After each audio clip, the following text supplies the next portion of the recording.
Hello et bienvenue dans une nouvelle clé du mental, le podcast qui répond à une question à la fois sur ce qui se joue dans ta tête et au-delà.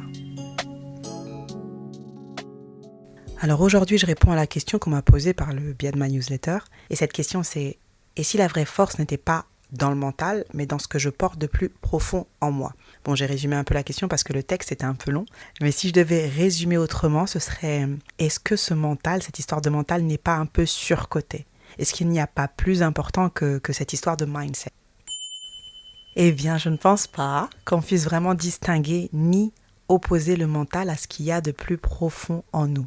À mes yeux, tout fonctionne ensemble. Le corps, le mental et cette troisième dimension que j'appelle moi le don utile. Personnellement, j'ai choisi d'entrer par le mental. C'est par là que j'ai appris à comprendre le reste et surtout à justifier ce que mon intuition savait déjà. Depuis toujours aussi loin que je m'en souvienne, je me suis toujours demandé, ok, il y a des choses qu'on ne peut pas expliquer, mais qu'est-ce que l'homme a été capable de comprendre? Comment il a réussi à expliquer certains phénomènes? Pourquoi certaines choses nous paraissent-elles presque magiques et pourquoi d'autres, une fois qu'on les comprend, changent complètement notre manière d'agir? Et je crois qu'aujourd'hui encore, c'est ce qui me passionne. Par contre, bien sûr, à mes yeux, les plus belles choses resteront toujours celles qu'on ne pourra jamais complètement expliquer, comme ce lien qui unit des individus entre eux, comme l'intuition, comme cet instinct presque animal d'une mère envers son enfant, comme ces coïncidences aussi de la vie qui peuvent pas juste être le fruit du hasard. Bref, il y a plein de choses que scientifiquement on ne peut pas expliquer, et tant mieux.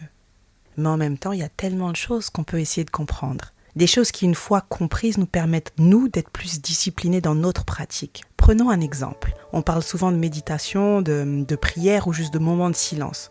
On les voit un peu comme des rituels presque sacrés. Mais au-delà du côté magnifique de ces rituels, il y a un truc concret. D'un point de vue neuroscientifique, ces temps de silence, cette méditation ou cette prière ou plein d'autres choses, ils ont un effet réel sur ton cerveau. Un effet qu'on peut mesurer. Bon, je vais pas te faire un cours de neurosciences compliqué, mais en gros, quand tu répètes, une prière, une méditation ou même des temps de silence de manière régulière, ça renforce une zone dans ton cerveau qui s'appelle le cortex préfrontal. Et donc ce cortex préfrontal, c'est quoi? C'est la partie de ton cerveau qui t'aide à prendre du recul, à prendre des décisions qui sont plus posées. C'est ce qui t'aide à mieux gérer tes émotions. Et ça, c'est pas juste une intuition. C'est prouvé et c'est démontré. Il y a tout un travail qui se fait dans l'arrière-plan, derrière, dans les coulisses, dans notre tête, quand on se laisse aller dans certaines pratiques. Tu vois, ce sont des petites choses comme ça que tu peux apprendre à décortiquer, à interpréter, et ça va te permettre d'utiliser le bon outil selon le blocage du moment. Le mental, en fait, c'est ça. Interpréter des choses pour pouvoir agir plutôt que de réagir. Autrement dit, toutes ces pratiques ne sont pas seulement symboliques, elles produisent aussi des effets très concrets. Et c'est pour ça qu'elle est utilisée d'ailleurs par les plus grands performeurs. Quand je parle de performeurs, je parle bien sûr de sportifs, mais pas que. Quand tu regardes aussi certains artistes avant d'entrer sur scène ou même après une performance, ils font quoi? Ils vont fermer les yeux, respirer, répéter certains gestes. Ce n'est pas anodin, ils savent exactement ce qu'ils font. En tout cas, ils savent les effets de ces gestes ou de ces stratégies. Pour te partager un petit peu quelque chose, mon petit truc à moi, c'est écouter la musique. La musique, c'est un vrai ancrage pour moi. J'ai appris à l'utiliser à mon avantage. J'écoute pas n'importe quelle musique. Je fais vraiment attention aux paroles, à l'énergie de la musique. Je la choisis vraiment avec soin et c'est hyper important pour moi que les mots qui tournent dans ma tête avant une performance, un événement important ou même dans ma vie de tous les jours, soient alignés avec mon état d'esprit. Je dis pas que j'écoute toujours des musiques super conscientes. Il y a des fois où j'ai envie de me lâcher un petit peu. Mais le plus souvent, surtout autour de moments importants, les mots qui vont tourner dans ma tête ont toute leur importance. Et la musique, c'est une de mes portes d'entrée. Donc la musique, c'est une chose, on a parlé des temps de silence, de la méditation et tout, mais si tu savais le nombre d'outils qui existent déjà à portée de main dans la vie de tous les jours. En fait, je vais le redire et je pense que je le redirai dans tous mes podcasts, la nature est 100% de notre côté. Moi, je l'appelle la nature, mais tu peux l'appeler comme tu veux. Malheureusement, on a oublié comment collaborer avec elle de manière intuitive. Et oui, je suis certaine qu'il y a plein de choses que tu faisais autrefois de manière presque intuitive, peut-être même par habitude ou par tradition, et que tu as fini par abandonner par flemme peut-être, ou parce que tu n'en voyais presque plus ou plus vraiment l'utilité. Comprendre pourquoi on fait les choses, comprendre même comment les faire, ça peut avoir un vrai impact sur ta discipline, ton bien-être, ta santé mentale. Donc comprendre par le mental, c'est une chose, mais ce n'est qu'une porte d'entrée vers quelque chose de plus grand. À mes yeux, il y a 3 grandes portes d'entrée. Comme je dis souvent, il y a le mental, celui dont je parle depuis le début, il y a le corps et l'essence. Ce sont simplement 3 portes d'entrée différentes. Certaines personnes entreront plus facilement par le corps, d'autres par le mental et d'autres encore par quelque chose de plus intuitif. Et je trouve d'ailleurs qu'aujourd'hui, à cause de cette espèce de mode automatique dans lequel on opère, malgré nous, ce n'est pas si évident de rentrer par l'intuition, par l'intuitif, mais ce n'est pas impossible. D'ailleurs, je serais curieuse de savoir quelle est la porte d'entrée que toi tu utilises le plus souvent. Est-ce que c'est plutôt l'intuition? Est-ce que c'est plutôt le corps? Est-ce que c'est plutôt le mental? Alors, pour savoir, je vais t'orienter un petit peu. Par exemple, quand tu traverses une difficulté, est-ce que tu vas plutôt chercher une explication rationnelle à tout prix?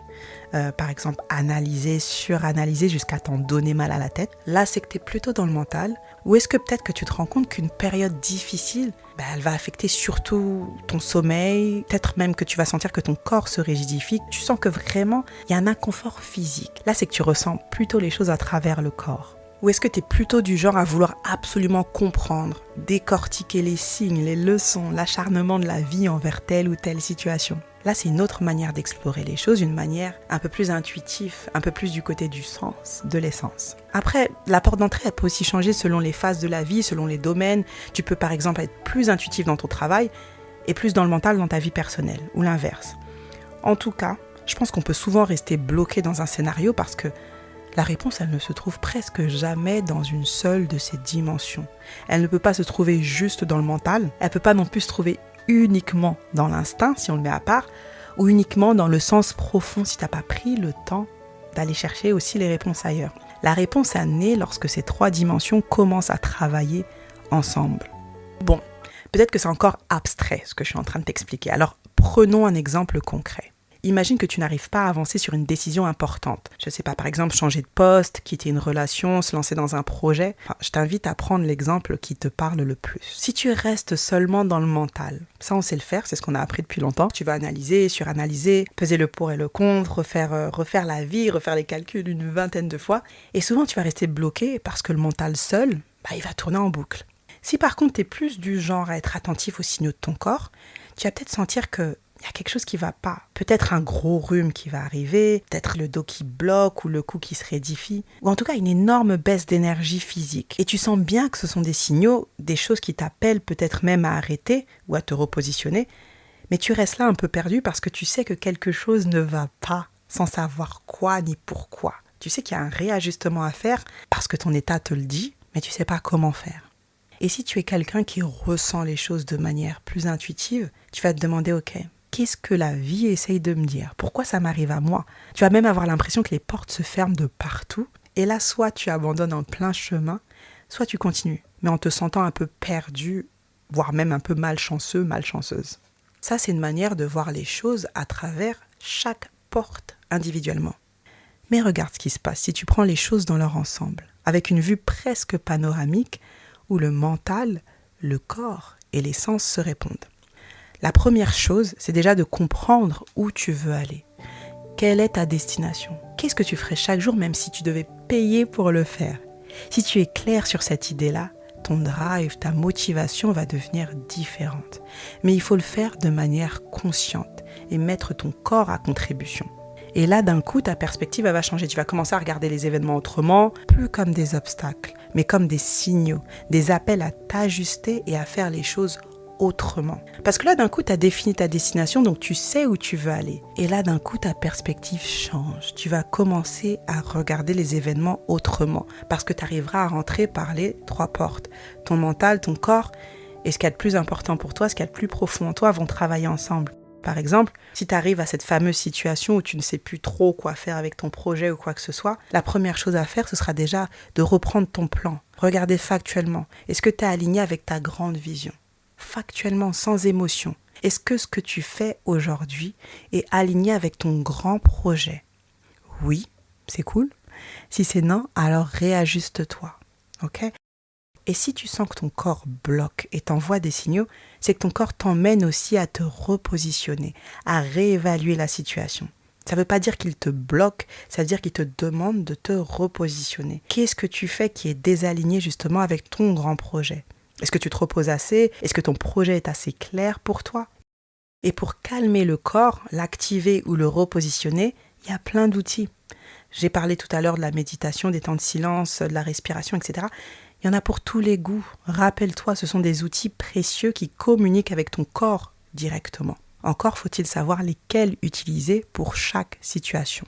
Donc, commence par te connaître factuellement pour remonter doucement vers ton essence, ton don utile. Qu'est-ce qui fait ta particularité? Qu'est-ce qui te soulage? Qu'est-ce qui t'emmène? Qu'est-ce qui te freine? Ça, ce sont des choses qui sont importantes d'avoir en tête. Et de là, quand tu as identifié ton mode d'emploi ou ce que j'appelle le don, ton don utile, ça devient plus une question d'ajustement entre ton mental, ton corps et ton essence. Parce que finalement, ces trois choses communiquent ensemble et pas séparément. Mais il faut déjà rentrer par une porte. Alors pour répondre à la question du début, est-ce que la vraie force est dans le mental ou dans ce que je porte plus profond en moi? Je crois qu'elle est plutôt dans les deux, ou plutôt dans les trois, à condition qu'ils apprennent à dialoguer ensemble. Moi, j'ai choisi d'entrer par le mental. C'est par là que j'ai appris à comprendre le reste et surtout à justifier ce que mon intuition savait déjà. Aujourd'hui, je continue d'entrer par le mental, mais ce n'est plus une destination. C'est devenu un chemin qui va me permettre de relier mon corps, mon intuition et ce que je porte de plus profond en moi. Et peut-être que finalement, c'est ça la vraie force, pouvoir trouver la porte d'entrée qui nous permette de lier toutes les autres ensemble. J'espère avoir répondu à ta question. Et si tu veux qu'on explore ça ensemble, trouver ta porte d'entrée, ton don utile, le lien est dans la description. Et si cette question t'a parlé, n'oublie pas de t'abonner. Ça t'assure de ne rater aucune prochaine clé du mental et ça aide aussi d'autres personnes à tomber sur ce contenu et peut-être à trouver elle aussi une réponse qu'elle cherchait sans le savoir. À très bientôt.